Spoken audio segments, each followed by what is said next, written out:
Gold smuggling ಪ್ರಕರಣದಲ್ಲಿ ಅಧಿಕೃತವಾಗಿ CBI entry ಕೊಟ್ಟಿದೆ. ನಟಿ ರಣ್ಯಾ ರಾವ್ ಮನೆ ಜಾಲಾಡಿದ ಸಿಬಿಐ ತನಿಖಾ ತಂಡ.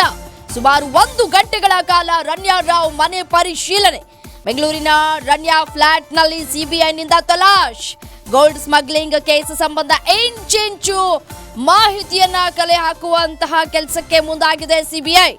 ರಣ್ಯಾ ಬಗ್ಗೆ ಪ್ರಾಥಮಿಕ ಮಾಹಿತಿ ಕಲೆ ಹಾಕಿರುವಂತಹ ಸಿಬಿಐ ತಂಡ ಗೋಲ್ಡ್ ಸ್ಮಗ್ಲಿಂಗ್ ಕೇಸ್ನಲ್ಲಿ ರಣ್ಯಾ ವಶಕ್ಕೆ ಪಡೆಯುತ್ತಾ ಸಿಬಿಐ ಅನ್ನುವಂತಹ ಪ್ರಶ್ನೆಗಳು ಕೂಡ ಇದೀಗ ಉದ್ಭವ ಆಗ್ತಾ ಇದೆ.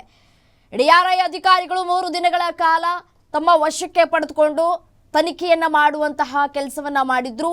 ಅದಾದ ನಂತರ ನ್ಯಾಯಾಂಗದ ಮುಂದೆ ಆಕೆಯನ್ನ ನಿಲ್ಲಿಸಿ ಆಕೆ ಕೂಡ ಡಿಆರ್ಐ ಅಧಿಕಾರಿಗಳ ವಿರುದ್ಧ ಒಂದಷ್ಟು ಸ್ಟೇಟ್ಮೆಂಟ್ ಅನ್ನ ಕೂಡ ಕೊಟ್ಟಿದ್ರು. ಮಾನಸಿಕವಾಗಿ ಹಿಂಸೆ ಆಗ್ತಾ ಇದೆ, ಅಂದ್ರೆ ಕೆಲವೊಂದು ಡಾಕ್ಯುಮೆಂಟ್ಸ್ಗಳಿಗೆ ನನ್ನ ಕೈಯಿಂದ ಬಲವಂತವಾಗಿ ಸೈನ್ ಅನ್ನ ಪಡೆದುಕೊಳ್ತಾ ಇದ್ದಾರೆ ಡಿಆರ್ಐ ಅಧಿಕಾರಿಗಳು ಅಂತ ಹೇಳಿ ರಣ್ಯಾ ಆರೋಪವನ್ನ ಮಾಡಿದ್ರು ಅಧಿಕಾರಿಗಳ ವಿರುದ್ಧ. ಅದೇ ರೀತಿಯಾಗಿ ಇದೀಗ ಸಿಬಿಐ ಎಂಟ್ರಿ ಕೊಟ್ಟಿದೆ. ನಿನ್ನೆ ಸಂಜೆ 4 ಗಂಟೆಯಿಂದ ಅಧಿಕಾರಿಗಳು ದಾಳಿಯನ್ನ ನಡೆಸಿ 1 ಗಂಟೆಗಳ ತನಿಖೆಯನ್ನ ಮಾಡಿದ್ದಾರೆ ಅಧಿಕಾರಿಗಳು. ಆಕೆ ಇದ್ದಂತಹ ಮನೆಯಲ್ಲಿ ಒಂದಷ್ಟು ಪರಿಶೀಲನೆಯನ್ನ ಕೂಡ ಮಾಡಲಾಗಿದೆ. ಒಂದಷ್ಟು ಡಾಕ್ಯುಮೆಂಟ್ಸ್ಗಳನ್ನು ಕೂಡ ಕಲೆ ಹಾಕುವಂತಹ ಕೆಲಸವನ್ನ ಕೂಡ ಮಾಡಿದೆ ಸಿಬಿಐ. ಇದೀಗ ಅಧಿಕೃತವಾಗಿ ಸಿಬಿಐ ಎಂಟ್ರಿ ಆದ ನಂತರ ಇದೀಗ ರಣ್ಯಾ ರಾವ್ಗೆ ಮತ್ತಷ್ಟು ಸಂಕಷ್ಟ ಎದುರಾಗುವಂತಹ ಎಲ್ಲ ಸಾಧ್ಯತೆಗಳು ಕೂಡ ಎದ್ದು ಕಾಣಿಸ್ತಾ ಇದೆ. ಆಕೆಯ ಟ್ರಾವೆಲ್ ಹಿಸ್ಟ್ರಿ, ಆಕೆ ಎಲ್ಲಿಂದ ಸಂಪಾದನೆ ಮಾಡ್ತಾ ಇದ್ಲು, ಆಕೆಯ ಅಕೌಂಟ್ಸ್ ಡೀಟೇಲ್ಸ್ ಪ್ರತಿಯೊಂದು. ಅದೇ ರೀತಿಯಾಗಿ ಆಕೆಗೆ ತುಮಕೂರಿನಲ್ಲಿ ಸರ್ಕಾರದಿಂದ ಸೈಟ್ ಹಂಚಿಕೆ ಕೂಡ ಆಗಿತ್ತು, ಸೈಟ್ ತೆಗೆದುಕೊಂಡಿದ್ರು. ಇದಕ್ಕೀಗಾಗಲೇ ಸದನದಲ್ಲೂ ಕೂಡ ಒಂದಷ್ಟು ಜಟಾಪಟಿ ಆಗ್ತಾ ಇದೆ. ಸೊ ಇದರ ಮಧ್ಯದಲ್ಲಿ ಇದೀಗ ಸಿಬಿಐ ಅಧಿಕಾರಿಗಳು ರಣ್ಯಾ ರಾವನ್ನ ವಶಕ್ಕೆ ಪಡೆದುಕೊಂಡು ತನಿಖೆಯನ್ನ ನಡೆಸುವಂತಹ ಎಲ್ಲ ಸಾಧ್ಯತೆಗಳು ಕೂಡ ಇದೀಗ ಕಂಡು ಬರ್ತಾ ಇದೆ.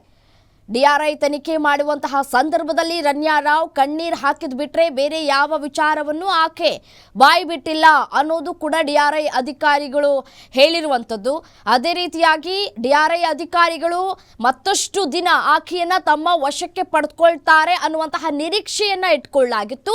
ಬಟ್ ಅನ್ಫಾರ್ಚುನೇಟ್ಲಿ ಡಿಆರ್ಐ ಅಧಿಕಾರಿಗಳು ಆಕೆಯನ್ನ ಬಿಟ್ಟಿದ್ದಾರೆ. ಯಾಕೆ ಅಂತಂದ್ರೆ ಆಕೆ ಬರೀ ಕಣ್ಣೀರನ್ನ ಹಾಕಿದ್ದಾರೆ, ಬೇರೆ ಏನೂ ಇನ್ಫಾರ್ಮೇಶನ್ ಅನ್ನ ಕೊಡ್ತಾ ಇಲ್ಲ ಅನ್ನುವ ನಿಟ್ಟಿನಲ್ಲಿ ಇದೀಗ ಡಿಆರ್ಐ ಅಧಿಕಾರಿಗಳು ಆಕೆಯನ್ನ ಮತ್ತೆ ತಮ್ಮ ವಶಕ್ಕೆ ಪಡೆದುಕೊಳ್ಳೋದ್ರಲ್ಲಿ ವಿಫಲರಾಗಿದ್ದಾರೆ. ಸೊ ಹೀಗಾಗಿ ಇದೀಗ ಸಿಬಿಐ ಅಧಿಕೃತವಾಗಿ ಎಂಟ್ರಿಯನ್ನ ಕೊಟ್ಟಿದೆ.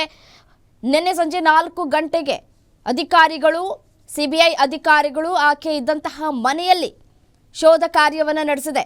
1 ಗಂಟೆಗಳ ಕಾಲ ಶೋಧ ಕಾರ್ಯವನ್ನು ನಡೆಸಿ ಅಲ್ಲಿಂದ ತೆರಳಿದ್ದಾರೆ ಅಧಿಕಾರಿಗಳು. ಸೊ ಹಾಗಾಗಿ ಇವತ್ತು ಒಂದಷ್ಟು ಡೆವಲಪ್ಮೆಂಟ್ಸ್ ಆಗುವಂತಹ ಎಲ್ಲ ಸಾಧ್ಯತೆಗಳು ಕೂಡ ಇದೆ. ಸಿಬಿಐ ಕೂಡ ಆಕೆಯನ್ನ ತಮ್ಮ ವಶಕ್ಕೆ ಪಡೆದುಕೊಳ್ಳುವಂತಹ ಸಾಧ್ಯತೆ ಇದೆ. ಒಂದು ಕಡೆ ಈಗಾಗಲೇ ಬಿಜೆಪಿ ಸರ್ಕಾರ ಮುಗಿ ಬೀಳ್ತಾ ಇದೆ ಕಾಂಗ್ರೆಸ್ ಸರ್ಕಾರದ ವಿರುದ್ಧ.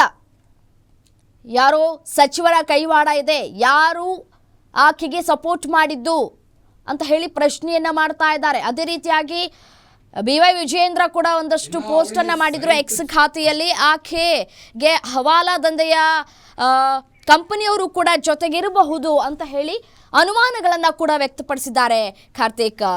ಇನ್ನು ಒಂದು ಕಡೆ ಬಿಜೆಪಿ ಅವರು ಆರೋಪ ಮಾಡ್ತಾ ಇದ್ದಾರೆ ಕಾಂಗ್ರೆಸ್ ಮೇಲೆ. ಆದ್ರೆ ಇದೇ ಬಿಜೆಪಿ ಆಡಳಿತದಲ್ಲಿದ್ದಾಗನೇ ಅವಳಿಗೆ ಸೈಟ್ ಸಿಕ್ಕಿದ್ದು KIADB ಇಂದ ಅನ್ನೋ ಒಂದು ಮಾತುಗಳು ಕೂಡ ಕೇಳಿ ಬರ್ತಾ ಇದೆ. ಇನ್ನು ಅವಳು 2 ಕಂಪನಿಗಳು ಸಹ ಲಾಸ್ ಆಗಿರೋದು ಒಂದು ಕೇಳಿ ಬರ್ತಾ ಇದೆ.